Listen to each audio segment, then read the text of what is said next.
Pada awalnya, Vanessa menolak perintah Arthur. Baginya, permintaan itu terdengar tidak masuk akal. Mereka sedang berada dalam posisi unggul.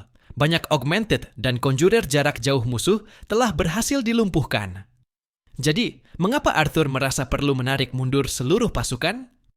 Arthur menatap Vanessa tajam dan berkata pelan namun pasti, "Ada seseorang yang sedang bergerak ke arah kita. Kuatnya mungkin selevel denganku, atau bahkan lebih." Ucapan itu membuat Vanessa terdiam. Ia langsung mengerti maksud dari kata-kata Arthur. Pria itu kembali berniat menghadapi musuh yang berbahaya seorang diri. Arthur melanjutkan, "Inilah alasanku berada di sini. Tugasku adalah mencegah kematian yang tidak perlu.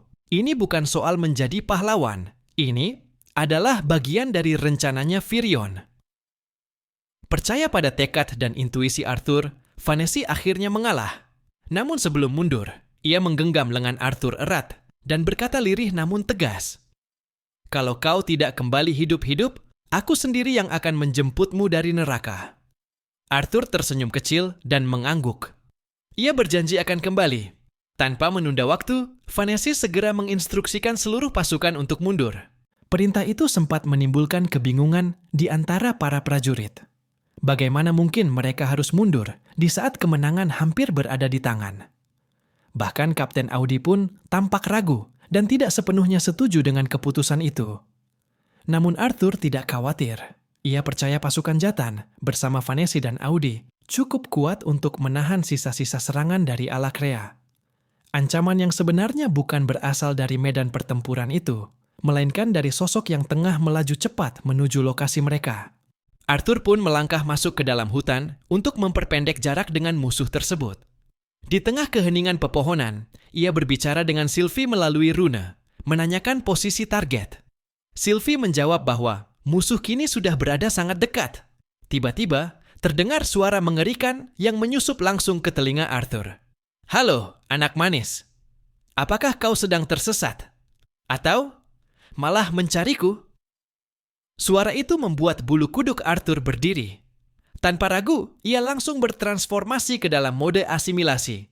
Tubuhnya memancarkan cahaya dan energi sihirnya meningkat tajam. Dalam mode ini, ia mampu melihat jejak mana musuh yang bergerak cepat di antara pepohonan. Namun kecepatannya luar biasa. Bahkan Arthur sendiri kesulitan melacak posisi pastinya. Sesuatu yang benar-benar berbahaya telah tiba.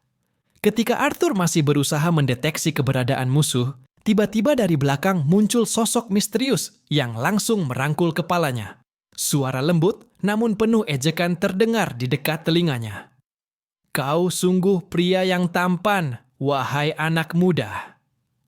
Apakah pelukanku terasa hangat?" Arthur langsung sadar, musuh di belakangnya bukanlah lawan biasa. Ia segera melepaskan sihir elemen es dan membekukan tangan sang wanita. Momen itu cukup untuk melepaskan diri dari pelukannya. Arthur mengambil jarak. Namun, wanita bertopeng itu berjalan keluar dari balik pohon dengan langkah santai, seolah Arthur hanyalah mangsanya. Ia memasukkan tangannya ke dalam batang pohon terdekat, dan seketika, luka akibat sihir es tadi sembuh sepenuhnya. Saat itulah Arthur menyadari, wanita ini tidak hanya mampu menyerang dengan racun mematikan, tapi juga menyembuhkan dirinya sendiri dengan racun yang sama. Dengan senyum menggoda, wanita itu berkata, "Jadilah peliharaanku, wahai tampan." Arthur tentu saja menolak tawaran tersebut tanpa ragu. Namun, penolakan itu justru membuat sang wanita semakin gemas. Ia menggerakkan tangannya, dan dari tanah muncul tanaman jalar beracun yang melesat cepat ke arah Arthur. Arthur dengan sigap menghindar dan menebas beberapa jalar yang menyerangnya. Tapi semakin ia melawan, semakin besar pula antusias musuh di depannya. Bagi wanita itu, Arthur adalah temuan langka, harta berharga yang harus dimiliki. Dalam benaknya, Arthur memperkirakan bahwa wanita itu mungkin berada di tingkatan retainer, atau bahkan set, gelar untuk petarung elit dari pihak Alakrea. Karena itu, ia tak bisa lagi menahan diri. Arthur pun memasuki full combat mode.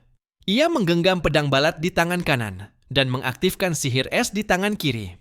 Sang wanita kembali meluncurkan puluhan tanaman jalar beracun, seolah-olah ratusan tangan hendak mencekik dan mengikat tubuh Arthur.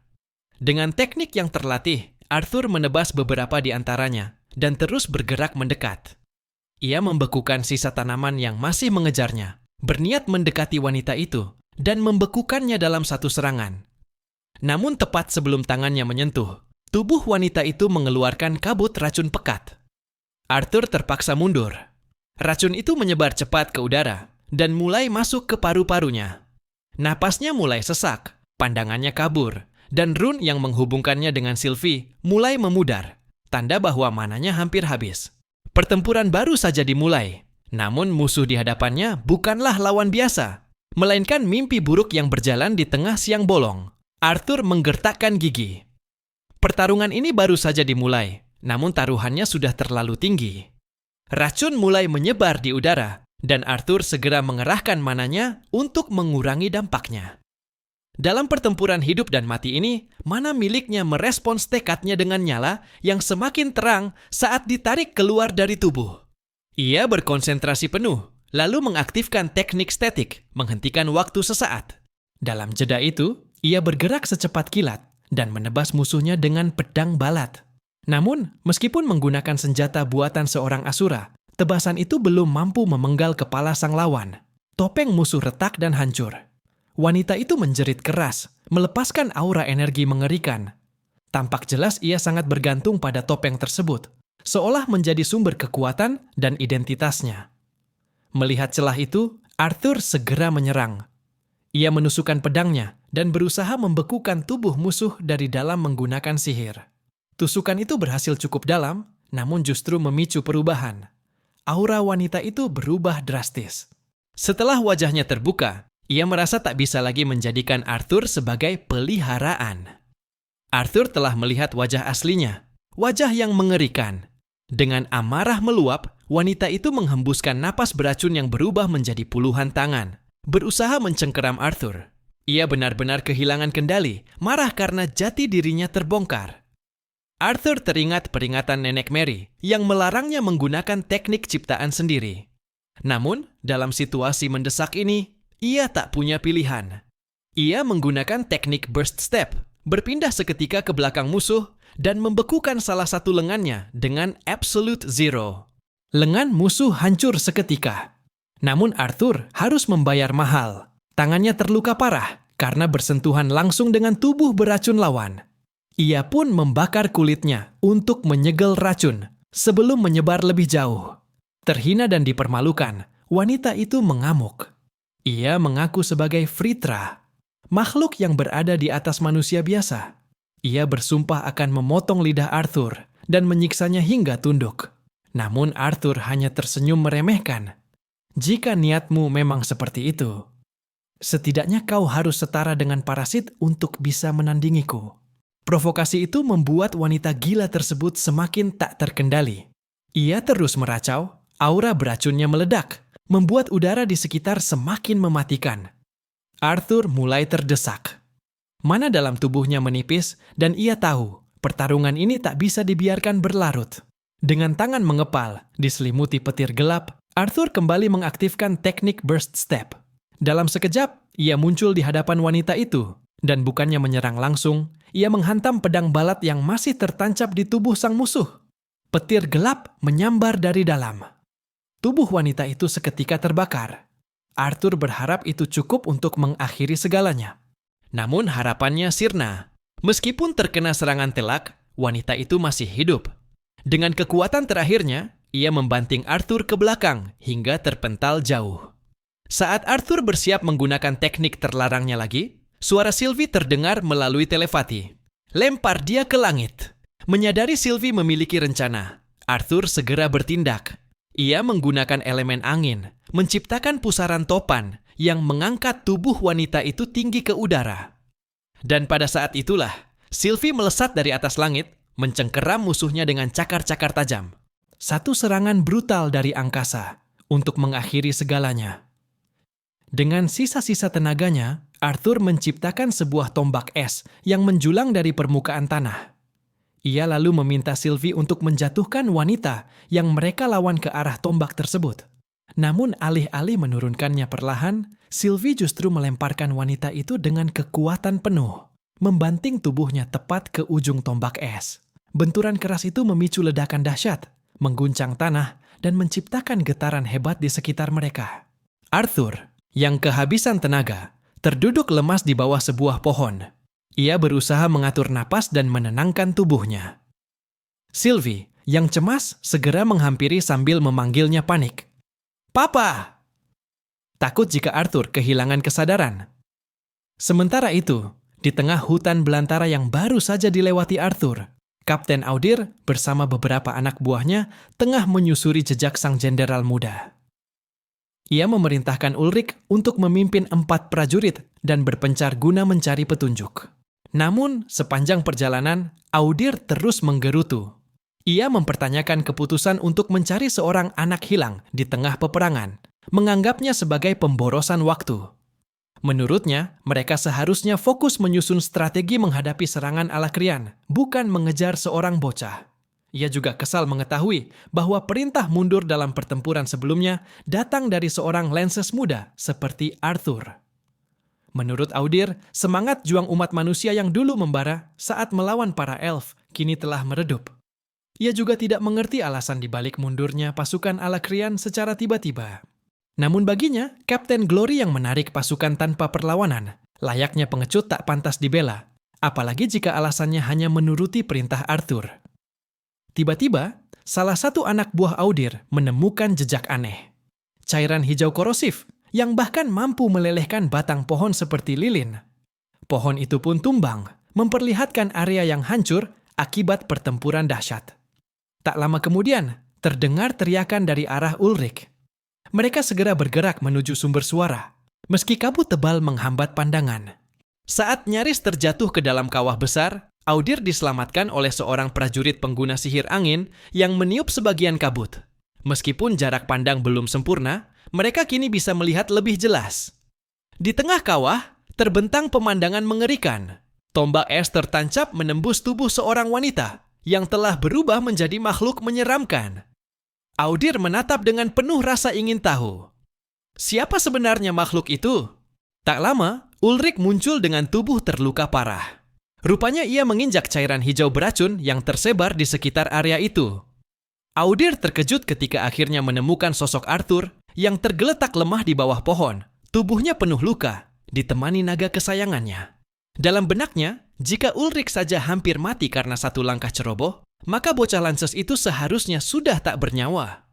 Ia pun berpikir, bila Arthur mampu mengalahkan makhluk sekuat itu, maka akan ada imbalan besar baginya jika membawa pulang mayat sang jenderal, beserta makhluk yang dikalahkannya. Tanpa ragu, Audir memerintahkan anak buahnya untuk membawa tubuh Arthur dan makhluk tersebut. Namun saat salah satu prajurit mendekat, tanaman-tanaman di sekitarnya tiba-tiba hidup dan mencabik tubuhnya hingga tewas seketika. "Kapten, jangan dekati makhluk itu!" teriak Ulrich panik. "Jenderal Lewin pernah bilang, makhluk itu tak akan menyerang selama kita menjaga jarak." Wajah Audir memucat. Ia segera menoleh ke arah Arthur, yang ternyata masih hidup. Dengan nada tegang ia bertanya, "Apakah makhluk itu masih hidup?" Dengan suara lirih, Arthur menjawab, "Tidak, dia sudah mati." Audir masih diliputi kecurigaan mendekati Arthur. "Apa kau terlibat dalam semua ini?" Arthur menjawab datar, "Untuk kematian retainer yang tertusuk tombak es milikku, ya. Tapi untuk prajuritmu, tidak." Ia lalu menjelaskan bahwa makhluk tersebut memiliki deviant magic, sihir bawaan yang bisa tetap aktif bahkan setelah kematian. Mendengar hal itu, Audir merasa direndahkan. Ia mencoba memancing emosi Arthur.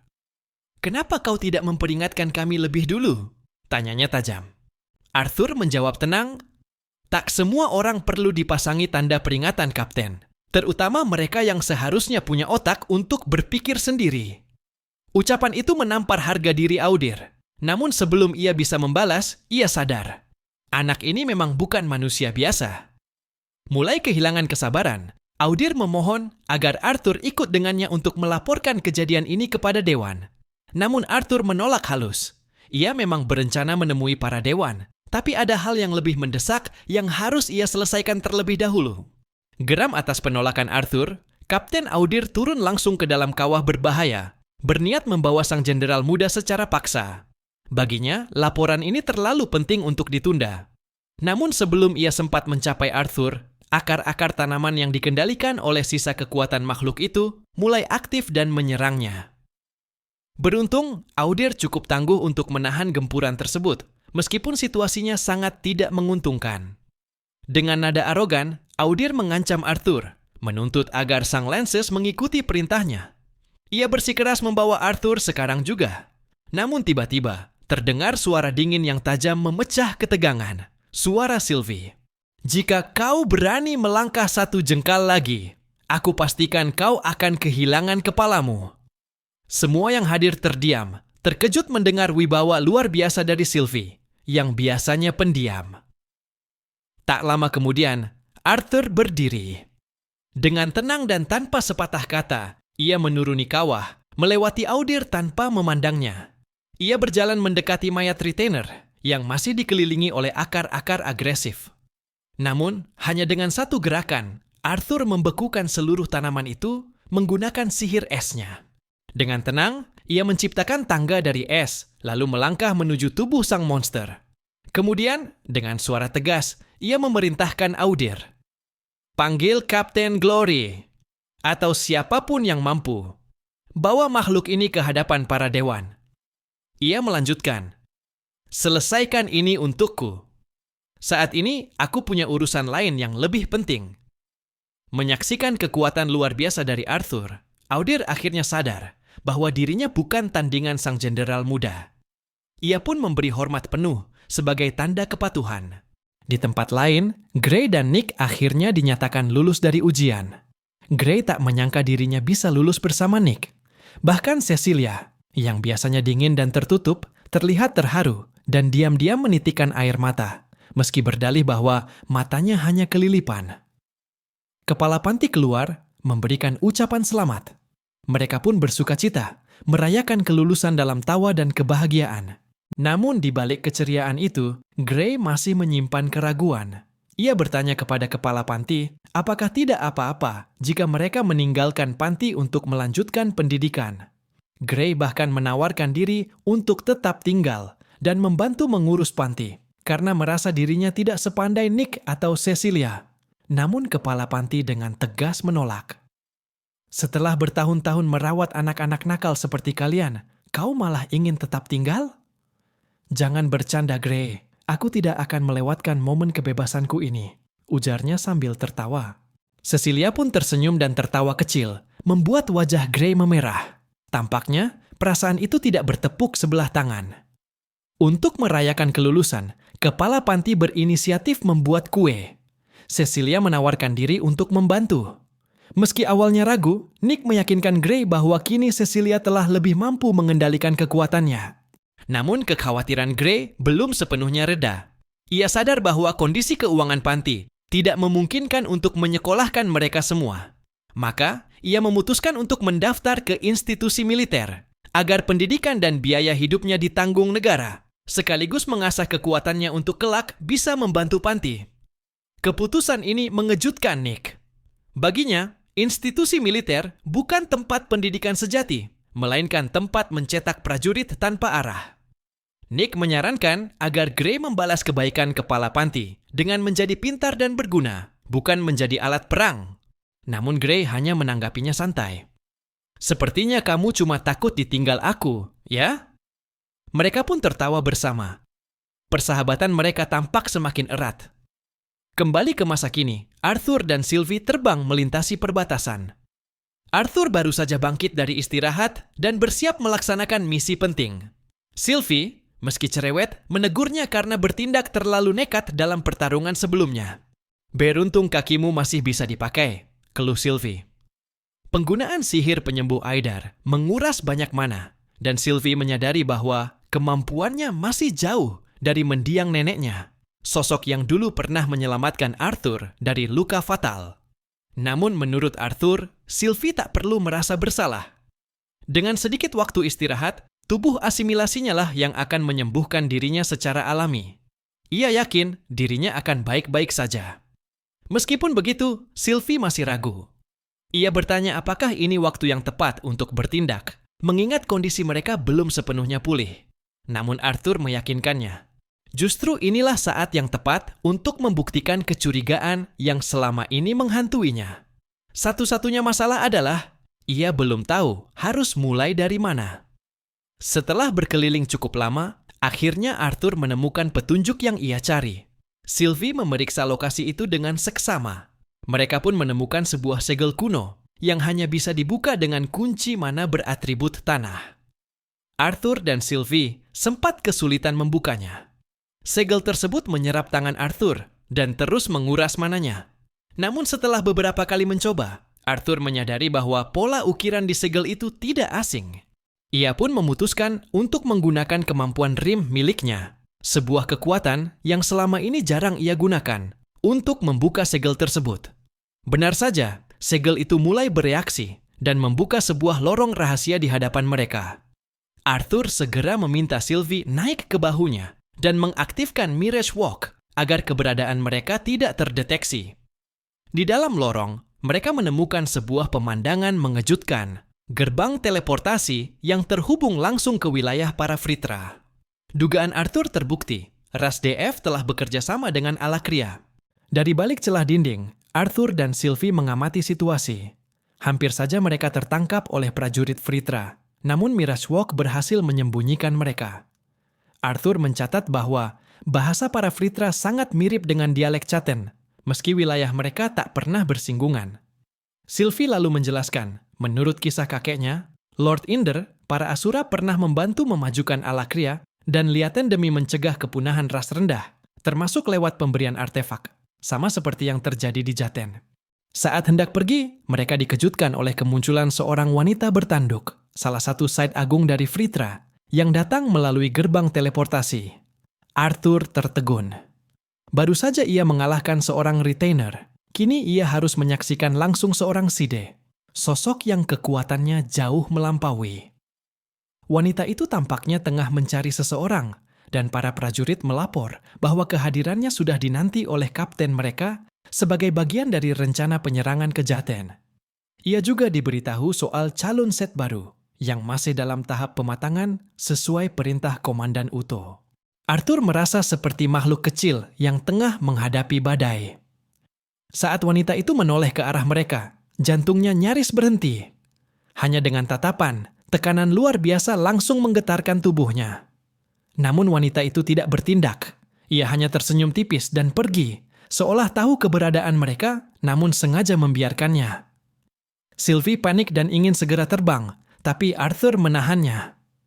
Ia yakin Mirage Walk masih bekerja. Jika wanita itu memang melihat mereka, kenapa tidak langsung menyerang? Namun, kondisi Arthur memburuk. Ia nyaris tak mampu berjalan. Sementara itu, di tempat lain, tampak Ellie, gadis kecil, sedang ditegur oleh Kapten Audir karena masuk ke area terlarang bagi anak-anak. Ellie menjawab singkat saat ditegur Kapten Audir. Ia hanya sedang menunggu kakaknya. Audir penasaran dan Ellie menjawab dengan tenang, "Kakakku." Arthur Lewin. Jawaban itu mengejutkan Audir. Aura gadis kecil itu begitu mirip dengan seseorang yang ia kenal. Ia pun memintanya menunggu di dalam, sementara tim medis terbaik telah disiapkan. Keterkejutan Audir semakin bertambah saat melihat makhluk ikatan Ellie, seekor bokala bernama Bo. Ia menyindir bahwa keluarga Lewin tampaknya tak peduli aturan, bahkan membuat ikatan sendiri tanpa izin. Ellie menanggapinya santai, bahkan sempat menggoda Audir, membuat sang kapten kesal dan pergi meninggalkannya. Ellie sempat bertanya-tanya mengapa kali ini tim medis yang datang jauh lebih banyak dari biasanya. Meski begitu, ia tetap yakin kakaknya pasti selamat. Arthur Lewin bukanlah orang yang mudah menyerah. Tiba-tiba, suara gemuruh terdengar dari langit. Sosok yang dinanti pun tiba. Sylvie mendarat membawa Arthur dalam kondisi sekarat. Semua panik. Ellie terpaku melihat kakaknya tak sadarkan diri. Sylvie langsung memimpin penanganan. Ia menjelaskan dengan cepat. Manakor Arthur habis. Ia telah tak sadar selama 4 menit, kaki kanannya mati rasa, dan luka bakar kimia menyelimuti sisi kanan tubuhnya. Ia memerintahkan transfusi darah dan pemulihan Manacor secepat mungkin. Malam itu, di tengah keheningan dan kekacauan, semua orang hanya bisa berharap Arthur bertahan. Setelah perawatan intensif, Arthur akhirnya terbangun 2 hari kemudian. Ia kebingungan melihat Ellie dan Bo berada di sisinya. Dokter menjelaskan bahwa Ellie tak pernah meninggalkannya selama masa pemulihan. Dokter tersebut memperkenalkan diri sebagai Dr. Mendul, kepala medis di Istana Melayang. Ia meminta izin untuk melakukan operasi lanjutan. Arthur sempat mencari Komandan Virian karena ingin menyampaikan informasi penting. Namun sayangnya, Virian sedang berada di luar bersama Kapten Audir, Kapten Glory, dan Jenderal Ayah.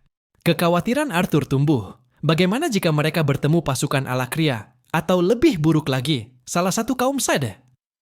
Arthur sempat menegur Sylvie karena tidak memberitahu Virian lebih awal. Namun Sylvie membalas dengan kesal, menyindir bahwa Arthur terlalu lemah saat itu dan tidak bisa ditinggalkan sendirian. Ia mengingatkan bahwa bangsa dwarf telah berkhianat dan kini bersekutu dengan musuh. Sementara itu, keberadaan Aldir masih misterius dan hanya bisa dilacak oleh Komandan Virian sendiri. Dr. Mendul kembali meminta izin untuk operasi lanjutan dan menjelaskan bahwa ia adalah seorang Devian, ras yang mampu melihat struktur tubuh hingga ke tingkat saraf. Cedera Arthur tergolong langka dan sangat kompleks. Jika bukan karena tubuh asimilatifnya dan level mana yang tinggi, ia tak akan selamat. Arthur berterima kasih kepada Sylvie. Namun Sylvie, yang masih diliputi trauma, hanya menjawab lirih bahwa ia tak ingin mengalami kejadian seperti ini lagi. Arthur menanyakan tahapan perawatan berikutnya. Dokter menjelaskan bahwa ia harus menjalani operasi khusus agar bisa kembali berjalan tanpa bergantung pada mana. Operasi ini sangat menyakitkan dan memerlukan waktu lama, sehingga membutuhkan persetujuan langsung. Arthur menyetujui, namun dengan satu syarat, jangan beritahu Ellie detailnya. Bo, yang berada di sana, memahami maksud Arthur melalui gerakan halusnya. Dokter juga mengabarkan bahwa Komandan Virian telah memanggil para penyihir elit dari 3 ras utama demi menyelamatkan Jenderal Lewin. Operasi pun dimulai, dan Arthur perlahan kehilangan kesadaran. Sementara itu, Sylvie yang berdiri di luar ruang operasi terkejut melihat seorang asing lewat tanpa menoleh. Tatapannya tajam dan tidak dikenal. Di pusat kota, Gray, Nico, dan Cecilia tengah sibuk berbelanja keperluan sekolah. Gray merasa aktivitas itu merepotkan, sementara Nico justru bersemangat dan bercanda ingin menaklukkan dunia matematika. Gray mengancam tidak mau duduk sebangku jika Nico terus narsis, membuat Cecilia tertawa. Dalam perjalanan dengan kereta cepat, Gray melihat pemandangan kota yang dulu terasa asing dan tidak menyenangkan. Namun, kini ia mulai melihat sisi lain kota itu, berkat kehadiran teman-temannya. Sesampainya di stasiun, hujan mulai turun. Mereka bergegas, tapi Gray merasa ada yang janggal. Wilayah itu terlalu sepi. Ia merasakan tekanan aneh, seperti niat membunuh yang menusuk. Meskipun bukan Master Key, ia bisa merasakan bahaya. Benar saja, dari balik jendela, seorang penembak membidik Cecilia. Gray segera mendorongnya, menyelamatkannya dari peluru. Meski hanya terluka ringan di lengan, ancamannya jelas. Gray menyuruh Nico membawa Cecilia pergi. Saat mereka berlari, peluru bius ditembakkan ke arah Gray, namun ia berhasil menangkisnya dengan buku. Ia lalu menyusul mereka dengan cepat, menyadari bahwa mereka sedang diburu oleh kelompok pemburu profesional. Pemimpin pemburu memberi perintah. Tangkap gadis kecil itu hidup-hidup, yang lain boleh dihabisi. Gray akhirnya berhasil menyusul Nico dan Cecilia. Ia memperingatkan bahwa peluru bius mereka sangat berbahaya. Nico kebingungan. Kenapa mereka diburu seperti ini? Gray menjelaskan bahwa bukan mereka targetnya, melainkan Cecilia. Ia harus dibawa hidup-hidup. Mendengar itu, Nico dan Cecilia panik. Mereka terus berlari melewati lorong dan tangga, tapi langkah Cecilia terhenti. Luka di lengannya terasa makin menyakitkan. Ia meminta Gray dan Nico meninggalkannya demi keselamatan mereka. Cecilia sadar bahwa dirinya adalah target utama. Maka, menurutnya tak masalah jika ia tertangkap, asalkan kedua temannya berhasil melarikan diri. Gray setuju, sebab jika mereka tertangkap bersama, maka semuanya akan berakhir. Nick sempat menyerahkan sesuatu kepada Cecilia untuk berjaga-jaga. Lalu Gray segera menariknya pergi sebelum terlambat. Ketika para pemburu menemukan Cecilia, terdengar teriakannya, memohon agar teman-temannya tidak meninggalkannya sendirian. Mereka melaporkan bahwa target utama telah ditemukan dalam kondisi lemah, kemungkinan akibat luka sebelumnya yang belum pulih sepenuhnya. Namun saat salah satu dari mereka mencoba mendekat, Cecilia sudah bersiap. Ia mengenakan sarung tangan kejut listrik pemberian Nick dan menyalurkan mana dalam jumlah besar ke dalamnya. Seketika, aliran listrik kuat menghantam tubuh lawan dan membuatnya tersungkur tak berdaya. Tak lama, Nick dan Gray muncul dari persembunyian dan langsung menyerang bersama. Meski kewalahan akibat perbedaan kekuatan fisik dan ukuran tubuh, Gray tetap berjuang keras. Saat dirinya terpojok, ia dengan cepat mengeluarkan peluru bius dari sakunya dan menusukkannya ke lengan lawan. Pemburu itu pun tumbang. Ketiganya segera melarikan diri menuju panti asuhan. Namun sesampainya di sana, mereka disambut oleh pemandangan mengenaskan. Gedung panti terbakar hebat. Banyak penghuni menjadi korban, termasuk Bill Beck, kepala panti yang sudah dianggap sebagai sosok ibu oleh Gray, yang dibunuh secara keji oleh para pengejar. Gray benar-benar terpukul.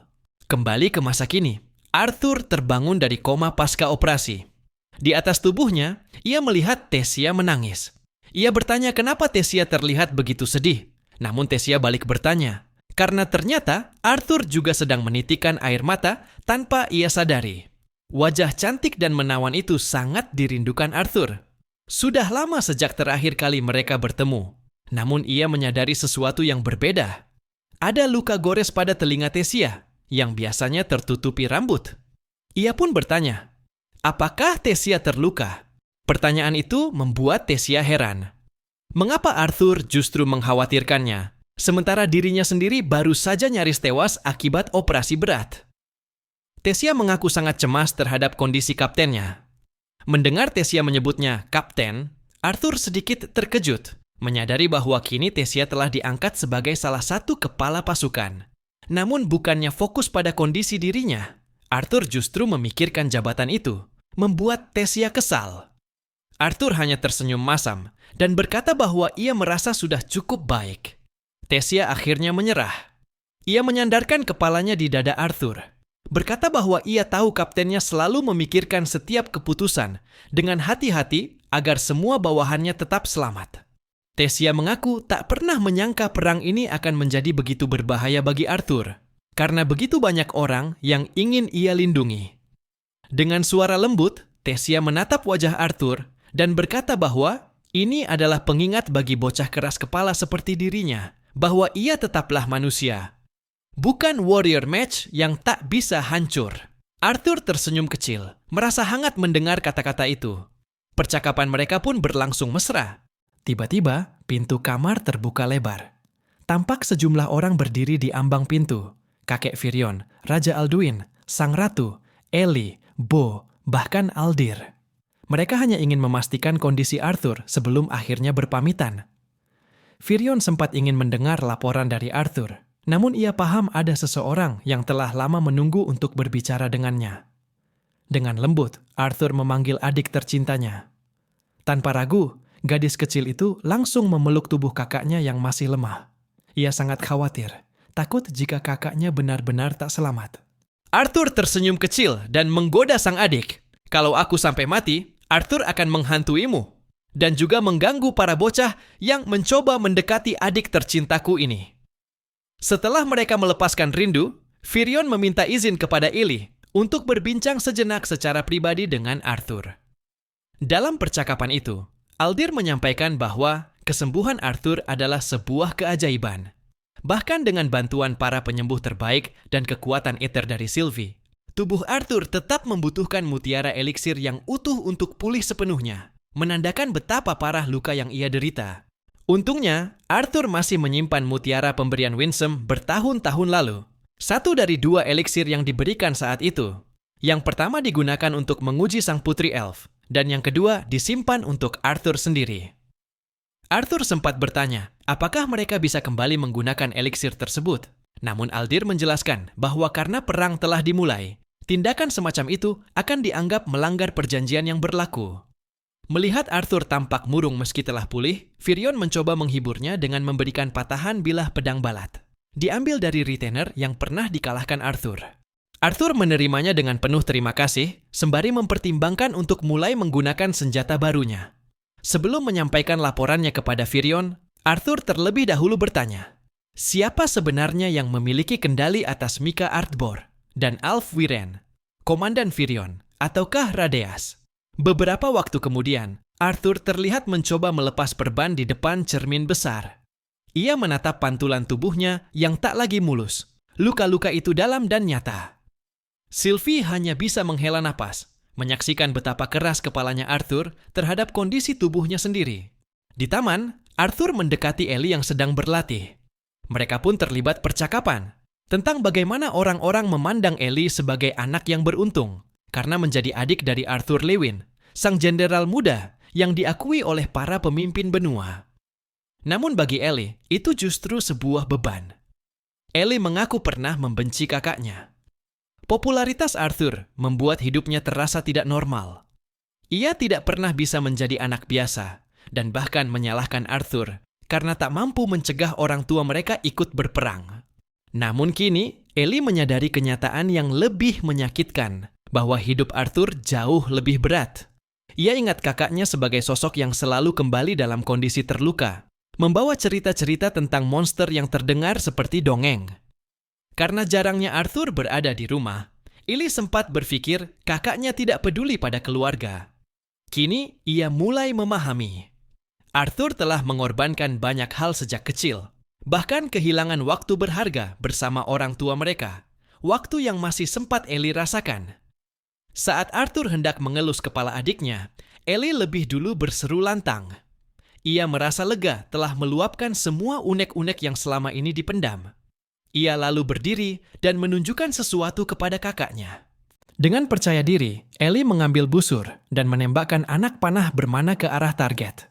Kecepatannya membuat Arthur terpana. Lalu, dengan serius, Ellie membentuk anak panah transparan dari mana murni dan menembakkannya. Meski belum sempurna, Arthur sangat terkesan. Anak seusia Ellie biasanya bahkan belum bisa membentuk bola mana. Namun Ellie sudah mampu membentuk dan memanipulasinya dalam bentuk panah. Tiba-tiba, terdengar suara familiar yang mengucapkan selamat kepada Eli. Emily muncul, menjelaskan bahwa begitu ia menyadari bakat Ellie, ia segera mencari cara untuk mengembangkan kemampuannya. Bakat membentuk mana murni dalam bentuk presisi seperti itu sangat langka. Arthur mulai memahami semuanya, namun sempat bingung melihat semua orang berpakaian, layaknya akan menghadiri pesta. Emily menjelaskan bahwa malam ini, Komandan Firion akan menggelar perayaan atas keberhasilan mereka, mengalahkan salah satu retainer yang menyerang benua di Katen. Menurut Arthur dan Sylvie, rincian tentang siapa yang sebenarnya mengalahkan retainer itu memang belum diumumkan ke publik. Sebelum Arthur sempat menanggapi, para pelayan telah datang membawakan berbagai pilihan pakaian pesta. Ia pun bersiap untuk memilih pakaian yang cocok untuk malam itu. Sementara itu, di ruang ganti istana, Putri Elf, Tessia, sedang didandani oleh ibundanya, Sang Ratu. Ia tampak menawan dalam balutan gaun megah. Sang Ratu memuji kecantikan Tessia, meski Tessia mengeluh ibunya selalu mengatakan hal serupa. Namun Sang Ratu menegaskan dengan tulus bahwa bagi dirinya, Tessia selalu tampak cantik. Ia berharap putrinya bisa tampil percaya diri malam ini dan mengejutkan semua orang di pesta. Tak lama, Darvus Stannard dan Karya muncul, terkesima melihat penampilan Tessia. Malam itu, mereka bersiap menghadiri pesta perayaan. Meski merasa kurang nyaman dengan pakaian formal, mereka tetap melangkah bersama sambil bercakap ringan. Mulai dari kemungkinan pesta yang penuh bangsawan sombong, hingga candaan Tessia yang meminta Stannard mencarikan pasangan untuknya malam ini. Suasana terasa hangat, seperti keluarga lama yang berkumpul kembali. Setibanya di aula, mereka disambut ruangan mewah penuh hidangan lezat dan musik merdu. Tessia cukup terkesan dengan kakeknya yang telah menyiapkan segalanya dengan sangat baik. Namun, di tengah kemeriahan, Tessia tampak gelisah. Ia tengah mencari seseorang. Arya menyadari hal itu dan menduga Tessia mencari kekasihnya. Tessia, gugup membantah sambil menyebut bahwa Arthur bukan kekasihnya. Meski ia sadar bahwa Arthur kemungkinan besar takkan hadir karena baru terluka dalam perang. Darvus sempat mengejek Arthur, namun Stannard mengingatkan bahwa Arthur lah yang pernah mengalahkannya dalam sparring. Merasa malu, Darvus segera menarik Arya untuk bertemu keluarganya. Tak lama, Emily datang dan mengejutkan Tessia. Emily mengaku bahwa ialah yang mengatur pencahayaan pesta, bukan Master Gideon, yang malah bermalas-malasan. Gideon pun muncul, menyapa mereka sambil mengoceh tentang hal-hal tak penting. Saat itu, pandangan Tessia terpaku pada sosok yang sudah lama tak ia lihat. Claire. Pertemuan mereka berlangsung hangat. Putri Catelyn dan Pangeran Curtis pun bergabung, memeluk Claire yang sangat mereka rindukan. Claire lalu meminta izin pamannya, Caspian, untuk berbincang bersama teman-temannya di balkon Istana Langit. Di sana, mereka membicarakan situasi perang. Claire mengungkapkan bahwa meski luka fisiknya telah sembuh, inti mananya telah rusak dan tak bisa dipulihkan. Ia tak lagi mampu menggunakan sihir dan memilih untuk mengajar di Akademi Black Hes, membantu melatih pasukan baru. Catelyn memuji kekuatan hati Claire yang tetap tegar meski kehilangan kemampuannya. Claire pun menangis, lalu memohon agar mereka tak memberitahu Arthur tentang kondisinya, karena ia sangat menyesal. Belum sempat mengucapkan terima kasih atas penyelamatan di Akademi Sirus. Obrolan mereka pun ditutup dengan candaan tentang Arthur. Curtis heran melihat betapa banyaknya Tessia tahu soal Arthur, membuat wajah Tessia memerah. Claire bahkan menggoda Catelyn yang juga menyukai Arthur, menyebutnya sebagai saingan Tessia. Hal itu mengejutkan Curtis, yang baru menyadari perasaan adiknya. Tessia, penasaran, bertanya, kira-kira Arthur lebih menyukai gadis pendiam seperti Catelyn atau dirinya yang blak-blakan? Namun sebelum ada jawaban, aura tekanan yang kuat muncul dari belakang mereka. Sosok Lancesfair telah tiba untuk menjemput mereka bertiga. Susuver dengan ramah mempersilakan Nona Bloodhe untuk bergabung bersama mereka. Tessia, yang memperhatikan Claire tampak tidak baik-baik saja sejak kedatangan Lance Farai, langsung menanyakan keadaannya.